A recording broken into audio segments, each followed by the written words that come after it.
Another higher high on the market today, but we should talk about what's happening after hours with a couple companies coming out and pre-announcing down about 20%. I think to go through the breadth of the market would be the smartest thing for us to do and then go from there. So that's where we're going to start and just look at the breadth for a second, see how this is playing out. And what we're going to notice is a continuation of the longer term breadth move. So while the 5 pulls back from these levels, remember this is a 5, a 20, a 50, and a 200. And as the 5 pulls back, what is happening is we're rotating out where the 20 is expanding, which is exactly what you want to see. Now, there is something with this that we should talk about, but what we're going to do is shrink these down because I do think it's important to get. And we do see this happen sometimes where you see where you're at on the 20. Now, if you come across here and we mark these areas off, and you can see in September, you kind of went flat here for a little bit. Then we popped up over in this area and traded up for a little bit and went flat. And we went flat here as well. This is an area, well, for lack of a better term, where we're going to start flattening out unless you start seeing the breadth pick up. And what we need to do now is start seeing exactly that. So the 20 can stay flat if the next level picks up, and it is. In other words, the 50 needs to continue. So in order for this to not be overbought, you need to have the follow through. And the follow through can come through in the 50 as it did back here.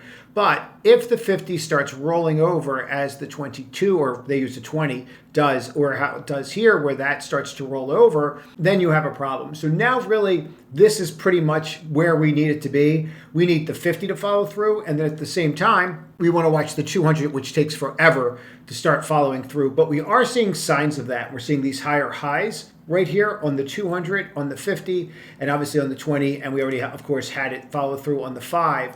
And what this does for us is it tells us that the breadth of the market is broadening out, and they are buying broad across the scope. And that's exactly what we're looking for. If you are new, 27.5% of you that find this channel do not subscribe.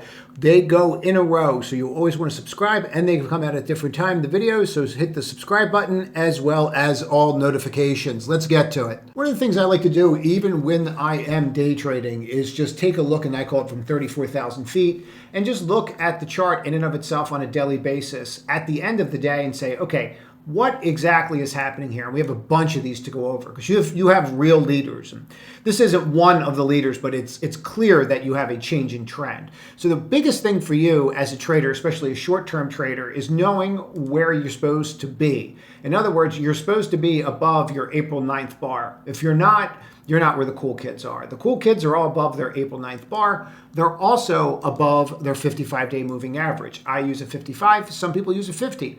You should use what you're comfortable with. Anytime I flip this 55 and then underneath of it, I have very good backing. Now, how do you know you have good backing? It's a great question. What you want to do is you want to look for these crosses. When you have like a 12-22 cross underneath a 55, that means everything's starting to align the way that it is, and we're starting to get that kind of movement down here, which is exactly what we want. And quite frankly, it's the first time Tesla's been doing it since here. So whether or not you're day trading it or not day trading it, or you're looking for a swing, I have different positions in this at different time frames. I think it looks great the way it's acting, but the structure of this is completely different than we've been before, above the April 9th, above the 55, 22, 55 cross, and on bad earnings. And this is the one thing we were discussing the community a lot. The earnings that are coming out, they're not great, but it's just the mere fact that it's over. Now, there's some earnings that came out tonight that were really bad, and we're going to get to that, and that can weigh on tech tomorrow, but we're going to get to it very shortly here. What I want to do is tell you what's working so that you can use it for yourself. The very first thing that's working is understanding the games that are going on out there, and I'll give you a great example of this.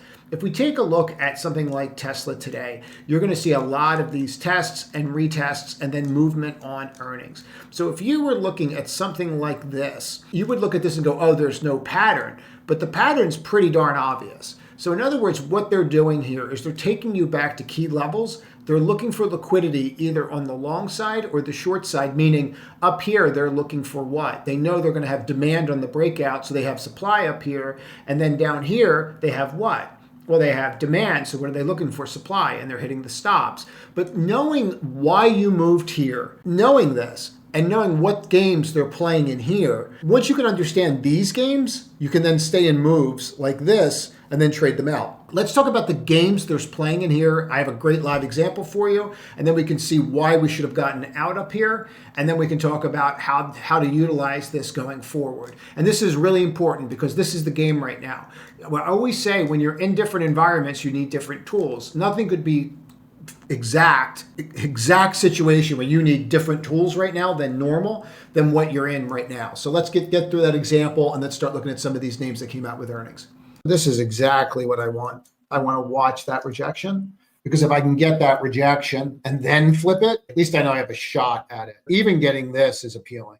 Like if I just can get that and it can hold there, I can probably buy a lot of that for like 50, 60 cents. And maybe it works, maybe it doesn't, but I can load the boat. We're getting that wick, which is all in here, is what we want. So we're going to take a shot here for a minute. And I pick some off at 29. And if I break that, I'll just kick it out. I could scalp it if I want, pull out 50 cents. That's not what I'm trying to do. I'm trying to get the bigger move. It trims some, very little, into the VWAP in case it pulls and rejects $1.25. So I pulled something out on that. And then I can just use the low of that bar on the rest. And now I've got a free trade. If you're not willing to like ride these things back down, see if they hold, you got to sell into this stuff and then just get out of the way, because it can absolutely come all the way back down. About $3 on the Tesla.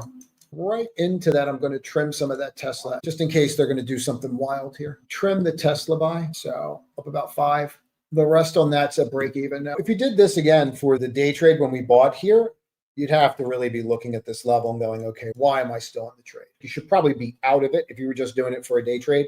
The rest of that Tesla for me is at break even. If it hits it, I'm out of the runner on the ad. And now I'll look for another spot to add to it again. Wash, rinse, repeat over and over again. Nice trade. Now, I hope that makes sense to you, because even in here, we had data like the jobs numbers, and that data wasn't great, but it didn't matter. The biggest contender that we've had in this market is the following. We've really had to focus on the JOLTS jobs openings and where these jobs are. And of course, we have non-farm payrolls on Friday, and we all know that, but non-farm payrolls are Friday. So right here at the 719, consensus was 748. This means less jobs. This means people are pulling back on the jobs. Well, that would be bad for the market. But wait, there's more.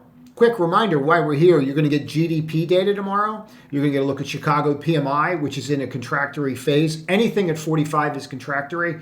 50 is neutral. 55, expansion's too hot, and they need to raise rates. Anything under 45 is used to be an automatic default rate cut. It used to be that simple. And it was Chicago that did it. You can actually go back and look at all the rate cuts.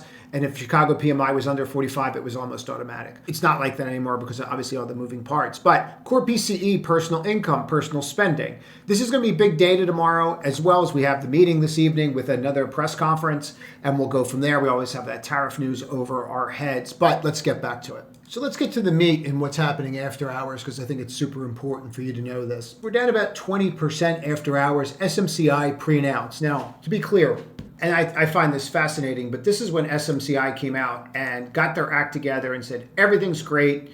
We did see some directors sell right after this into it. They gave us guidance. That guidance, just so you're clear, this is when they gave guidance. It was the end of March, and then you're right here, right now, end of April. And let's take a look at how that's changed. Was it slight or was it a lot? Now, after hours, very quietly, this is what they did. Net sales were between 5 to 6 billion. Now they're between 4.5 to 4.6. They're not even in the range anymore. So just so we're clear on where we're at here, on the low end, it's 10% at best.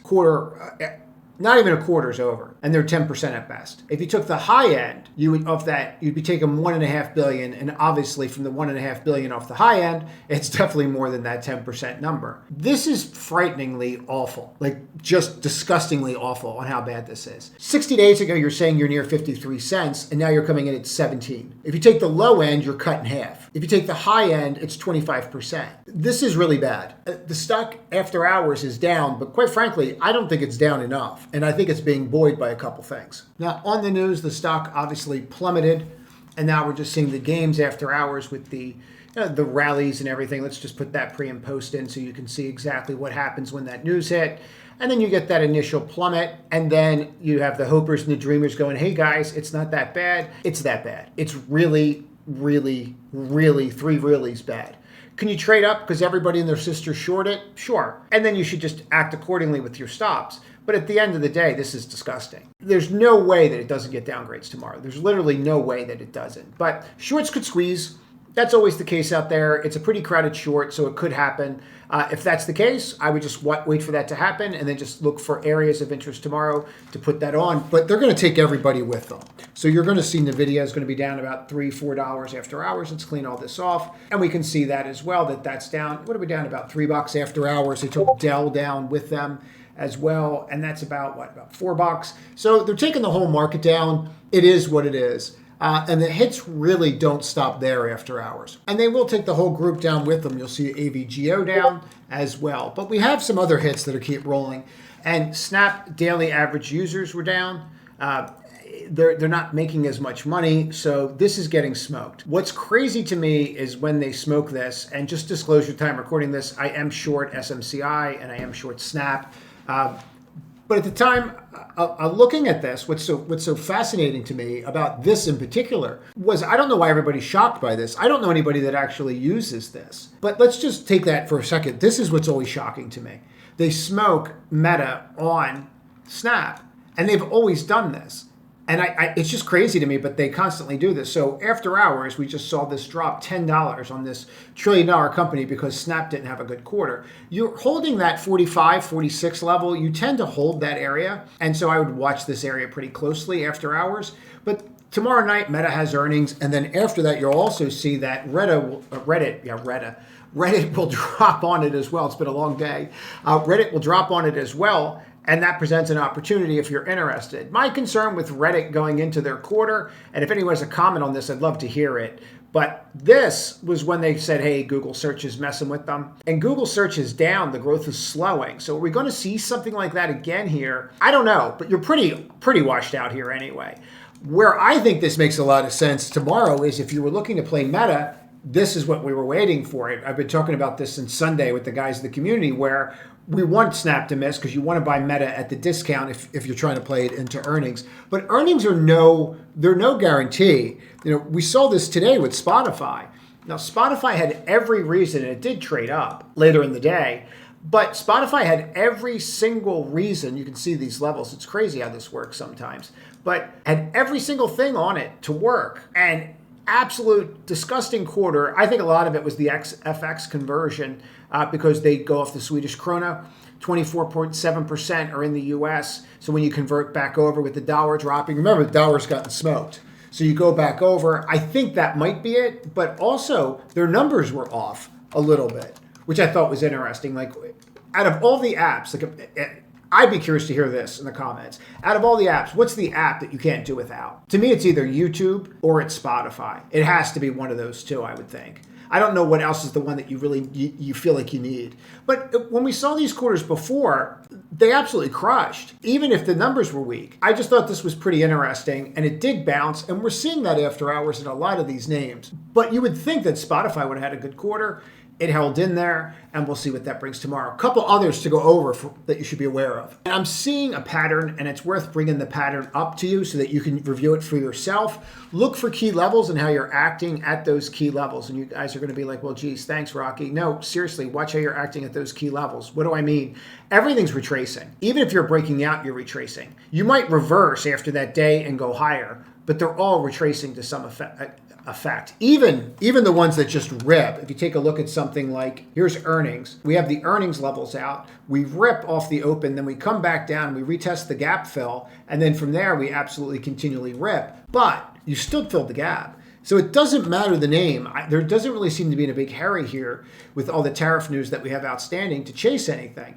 But if you look at Sophie, this was a great quarter. PayPal's was okay, but even after the sell-off, it bounced. So we're seeing two sides of the coin. One, you're dropping if they're considered bad, but two, even bad earnings are holding. Now, a couple names after hours are not, and there's a couple here that we should go over so that you're aware of it. This is Starbucks, and I was short it for a minute, then I covered, and then I went short again as soon as I saw how great that conference call was going.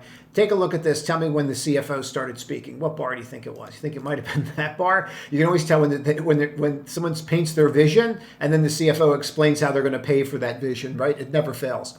So what once you see that, you kind of know it's on. What you tend to do with these kinds of shorts after hours is just watch the wicks and make sure that you have some kind of demarcation line that you can use. You can already see the retest of that area and you're hitting lows. I've brought this up several times, and a lot of what I'm going over now in regards to the stool is more fundamental. But I brought this up several times. You go into a Starbucks, you order a cup of coffee, and it's like $5.50, $5.60 for a cup of coffee before you get to the tip and everything. It's expensive no matter how you slice it. And so I don't know how it got to this where the cost of it is just so great, but something's got to give here. And if it doesn't, they have a real big problem here, because there's this image and you're supposed to spend for the image, but they don't seem to be able to get it together, and the call's not going very well. I'd watch this one tomorrow. A lot of these other names have bounced off of those levels, a lot of those XLY names, but First Solar was just a dumpster fire, and their guidance, which is pretty much zero,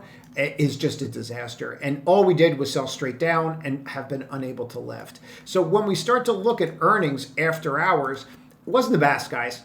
It just really wasn't. Now we have this meeting tonight that we have to see how that goes. You have tomorrow morning's earnings, and there's a couple in here like Western Digital, which will be interesting to see. Great. I personally think tomorrow night's when the fireworks start with Meta, Microsoft, Hood, Qualcomm. That's when it starts getting pretty wild. For me, I'm really curious about what the analysts are going to say about NVIDIA and its ties to SMCI tomorrow, because obviously that's a huge surprise. The other side of this is we're waiting to see if we're going to get some news on tariffs. We need a win out of this White House, whether that is going to be something with India or something with Japan. They need to, EWJ, they need to come into an area, I don't have time to edit this, so you're just gonna have to rock with me.